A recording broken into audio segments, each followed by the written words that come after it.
Hello dissenters, my name is Alex and I am here today with a game called Retrovirus on the PC. This game came out just last week and it's by Cadenza Interactive, whose previous work includes a game called Soul Survivor, which is a tower defense game. Now Retrovirus, on the other hand, a very different beast. It's actually a first-person shooter, but not in the traditional way. Now, before I tell you about that, let me tell you what the game costs. The game's going to cost about $20 on a normal day. However, on Steam, I believe it's on sale for $18 at the time of this recording, but it's available not just on Steam, but also some other platforms, including Desura and the developer's own website, probably among others.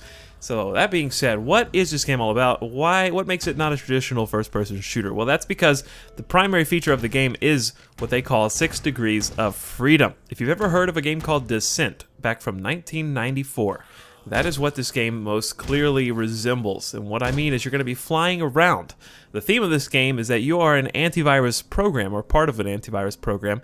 You're tasked with eliminating and eradicating this virus that has been taking over this computer system. So you're kind of going to be using that as your background. You know, as you go through the levels, you might run into the operating system. You might run into, where all the emails are transferred from, computer to network and so on. So you're going to be going through all of these different computer systems. So that kind of lays the backdrop for this particular game and the scenery that you're going to be seeing here. Now, it's both interesting and it can cause some problems both at the same time. It's interesting because I love the art style of this game. It looks really cool. I love all of the lights. I love all of the colors. The color palette is really appealing. And I generally like the way that they've kind of designed the different systems within the computer. And like when you get to these different individual areas, you can usually tell, oh yeah, I'm in the inbox where all the emails are coming in, and so on and so forth. It's just really apparent, what part of the computer that you're in. On the flip side of the coin, you're going to be going through a lot of hallways because that's the primary gameplay mechanic to direct you from point A to point B, because this is a game of exploration. You have to travel pretty far, and as a result, you're going to be going through a lot of hallways, some of which will look very similar, so it can get a little bit repetitive in that sense, but the game's visuals, I think, are stronger than they are repetitive. So hopefully that makes sense. Now, as you're going through, you're going to be shooting these different viruses and, the infection. You're going to be shooting them with what look like lasers, basically. But what's interesting about this is you are going to have multiple weapon types at your disposal. Now, in this particular video, this is just an indie highlights video, and in this video, I've only played for an hour or two, so this is not going to encompass the entire game. However, when you start out, you do get like a kind of a quick shooting, almost pistol-like gun. It's going to be fairly weak. And soon you'll also unlock what amounts to a shotgun, and you're going to have some of those traditional first-person shooter type weapons, kind of fitted onto this particular setting to be more futuristic looking, more like they belong inside of a computer. And there's going to be, aside from just a shotgun, there's going to be more of like a Gatling gun style machine gun. You're also going to have grenade launchers. There's going to be a lot more weapons than what you're seeing on the screen right now. What also makes this a lot more interesting as you're progressing through these levels, of which there are many, by the way, I guess I should interject. The game does seem to be very lengthy. By my count, assuming I counted correctly, there appear to be around 40 levels in the game, so it is going to take you a little while to complete, and that's really a good thing. You want there to be a lot of content there for you to chew on once you get past the price of admission. But what I was saying was that what makes it more interesting, besides the fact that you're unlocking new weapons as you progress, and you can just scroll through those at will and use whichever weapon you want at any given time, you actually have complete control over the customization of those weapons, which is just really makes the game, in my opinion. I love skill trees, I love upgrade systems, being able to customize. That appeals directly to me. So for example, the starter weapon that you begin with just shoots 2 little pulses. It literally pew-pews, okay? You can actually change how you want that to affect the enemy. So if you want it to be, to have a slowing effect, you can upgrade that. If you want it to enlarge and do more damage and fire larger bolts, but also fire more slowly, that's what I chose, you can do that if you want to. So I like that you can actually take the weapons that you're given, and then you can diverge off of that default weapon onto what appears to be like 3 different paths, at least for the first gun. I haven't seen the rest of the weapon upgrades yet, but there are some on the skill tree that you're seeing on the screen There are some that are locked, so I'm assuming those are locked until you unlock the appropriate weapon that those upgrades will match. But there's more than just weapon upgrades. You can actually upgrade yourself if you want to. There is an ability called Scan in this game, and you're going to be seeing it quite often.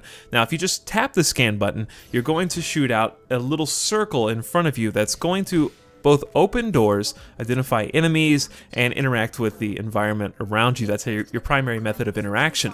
But you can also hold the scan button down, and when it's charged up and you let it go, it's going to emit a pulse all around you in an area of effect, and it's going to show you all the points of interest, all the enemies nearby. It's going to tag them so that you can easily identify them and take them out. So it's a really cool feature that just kind of helps you orient yourself basically as to where the enemies are, where they're coming from, and also in addition, the way it ties into the upgrade system, you can actually upgrade your scan. So there's multiple upgrades for that, one of which, for example, is if you scan an enemy, as long as that enemy's been scanned, you actually deal more damage to that enemy. So as you're going through and leveling up, you're going to be gaining experience by killing these enemies, by exploring the environment, and when you do level up, you're going to get an upgrade point. So you can spend that upgrade point on your weapons and changing them. You can spend it on your scanning ability, and you can manipulate yourself in other ways, for example, gaining a regenerating health over time, so you could upgrade that if you wanted to. I just like having this system in here. It makes the game so much more interesting. If it wasn't in here, it would be a lot more stale in my opinion. Maybe I'm just addicted to leveling, maybe I'm just addicted to upgrades, maybe so, but that being, I still really enjoy that feature in this game. So what else is here on offer besides just, shooting these purple blobs and, the little enemies that are crawling and flying around at you? What else is here besides just flying around and shooting? Well, this is a really old school game, and as a result of that, it's really easy to get lost, and you're probably going to have a little bit of a sense of vertigo when you first start out because you're going to be flying in all these directions, there's no ground below you, and it can feel a little bit disorienting.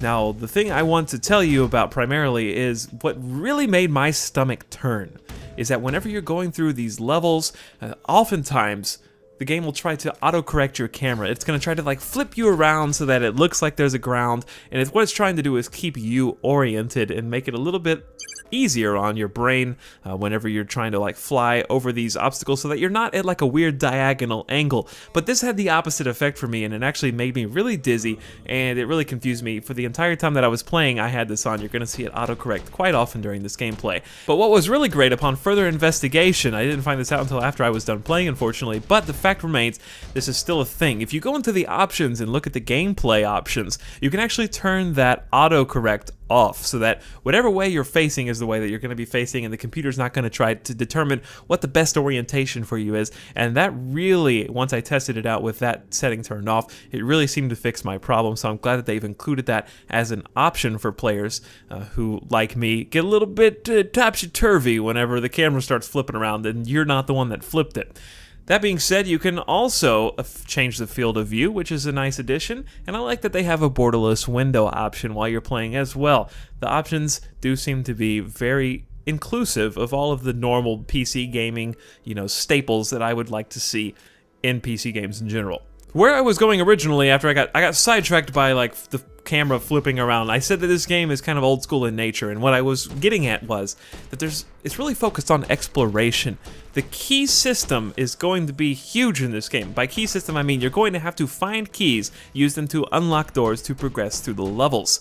And the levels can be a little bit convoluted, a little confusing. You're not just going to be going the straight and narrow. It's not always obvious which way you have to go. So it is going to take some exploration on your part. And once you find the key, you're going to have to backtrack to the locked door that you found and then unlock it and progress. That's what I mean by kind of an old school nature to this game.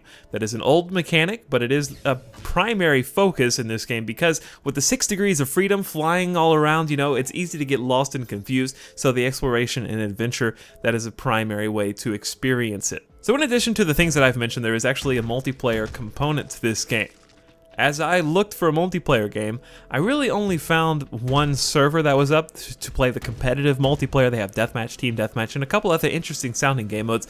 It's unfortunate that it doesn't seem like anybody was really playing, so I would not buy this for the multiplayer. However, it is worth noting that there is a co-op feature. So if you have a friend and you want to play through the campaign, but you don't really want to play through by yourself, you can actually play online with a friend through the entire what's normally single-player campaigns. So that's really cool addition definitely applaud that. And what's even more, applause worthy in my opinion, is the fact that you don't have to be on the same page as your friend to play with them. All of the levels are unlocked by default in the online co-op game mode. So if you're not quite as far as your friend, or vice versa, you can actually just play no matter what. They make it really easy to jump in with a friend. In addition, any progress that you make in co-op will be saved over to your single-player campaign, so you don't have to start a brand new game when you're playing with your friend. You can just play and stop playing, and then whatever you did in that multiplayer game is going to come over and transfer to your single-player game, and it seems really convenient. Anyways, guys, Retrovirus is a really fun game. It does have a few downsides. I would say that it might get a little bit boring, a little bit tedious, kind of shooting the same enemies and the same purple blobs over and over again, flying down the same hallways. But I think there is a decent amount of variety with the new weapon types that you're going to be unlocking as you progress, the leveled up system with the upgrade trees that you're going to get to kind of customize your character and how you play. And of course, the 6 degrees of freedom, being able to fly any direction that you see, is a compelling mechanic and a fun one, I would say. Finding the keys kind of harkens back to the days of old, and for some people that's going to be terrible. You're going to hate trying to, get lost and find the keys. It's not always obvious which direction you have to go. I would say it's fairly easy to get lost, but some of you might really appreciate the fact that you kind of have to memorize where you are, and did I come from the left or the right? Which way have I been previously? And others are going to hate that. But overall, I do think it's a fun game, and if you're interested in it, you should definitely give it a go. Thank you guys very much for watching. If you enjoyed this video, please let me know by leaving me a like and a comment below. I would appreciate it very much. My name is Italix, and I will see you next time.